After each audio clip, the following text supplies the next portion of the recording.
طبعا هەنگا بەنسبەت هەنگاوەکانی دروستکردنی حکوومەت پێمان وایە لە دوای جەژنە هەندێک هەنگاو هەیە، هەندێک مبادرەیەم لە نزیکەوە ئاگادارم، بەڵام ئەوەیە کە ئەو مبادرانە چەند بەنجامەگەنێ چاوەڕێی دانیشتەکانەکەین.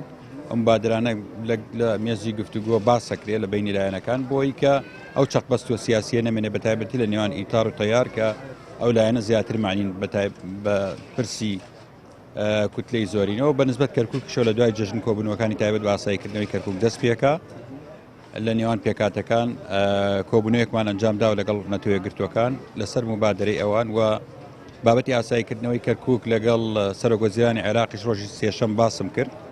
ئەویش دامی هەموو ئەو پرۆساناکە کە لە ئەنجامە کەرکووک ئاسایی بکرێتەوە وتی هەر ڕێکەوتنیەک لە نێوان پێکاتەکان بێمەوەکو حکوومەت دامێکین بەرەو خراپە ڕۆئەڵعان ئێستا ئەو وەفرە مالیە گەورە هەیە لە ئەنجامی بەرزبوونەوەی با بڵێن نرخی نەوت. عێراق ناتوانێت جگەل لە یەک لەسەر 12 زیاتری لێسەر بکە لە بەرەوەی قانونی موازنە نییە.